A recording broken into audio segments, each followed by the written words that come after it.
ძალიან ღრმა ბავშვობი. აბა მაინც. ძალიან, რაც თავი მახსოვს ესე, სულ სცენაზე ვდგავარ, ალბათ პირველი ნაბიჯები, ბასტი ბუბუ, ნუ შემდეგ რაღაც ბევრი გასვლითი, ესე ვთქვათ, ფესტივალები და ასე შემდეგ, ერთ-ერთი პირველი, რომელიც მახსოვს ძალიან მკაფიოდ, 10 წლის ვიყავი მინილასკალაში, მაშინ ბრავო ბრავისიმო იყო ძალიან ცნობილი ესეთი ფესტივალი და იქ ვიღებდი მონაწილეობას და აი მართლა გუშინდელივით მახსოვს.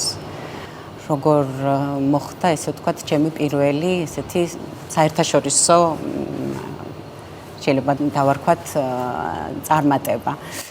მე ძალიან პატარა მახსოვს. ხო, მე თანდათან ესე შევიჭერი ამ პროფესიაში. ფაქტობრივად სხვა არასდროს არ მდომებია რომ რამე სხვა პროფესია მქონოდა, აი ბავშვობიდან როგორც კი დავადგი ფეხი სცენაზე მივხვდი რომ ეს არის ჩემი პროფესია. კი და ოჯახმაც ძალიან შემიწყო ამაში. აი ეს მინდოდა მეკითხა, როდის მივხვდი რომ სიმღერა არ იყო შენთვის გატაცება და იყო უკვე პროფესია რა, უნდა ყოფილიყო კიდევ. იცი რა, გულწრფელად რო ვთქვა, ალბათ ჩემი მშობლებისგან ვიგრძენი, რომ აი თავიდანვე რომ მე ვიქნები ამ სფეროში. კი, რომ აი ამ პროფესიას გავყვები, იმიტომ რომ სხვაზე აი აბსოლუტურად მართლა არასდროს არ მიფიქრია და აი ამ ხელშეწყობის გამო ბავშვობიდანვე ავირჩიე ეს პროფესია. ამ გზაზე დაგაყენე. კი.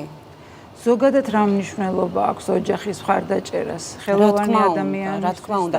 თან აი იმ დროს, როდესაც მაშინ ნუ 90-იან წლებში ძალიან პოპულარული იყო სხვა პროფესიები, ხო? ნუ მოდი ვთქვათ, რომ ეხლა ტრენდული მსახიობობა, მომღერლობა, რაღაცა ესეთი პროფესიები არ იყო. არ იყო კარგი ტონი, ესე ვთქვათ, ხო? და ამ დროს თითქოს პრესტიჟული იყო ექიმობა, იურისტობა, მაშინ იყო კიდე ძალიან მოდაში საერთაშორისო ურთიერთობები, ჟურნალისტიკა და ასეთ შემდეგ, ხო? დიპლომატია და რაღაც და აი მე უცბად რომ სცენაი ხო, ამიტომ დასაფასებელია რა თქმა უნდა, რომ ოჯახმა იმ დროს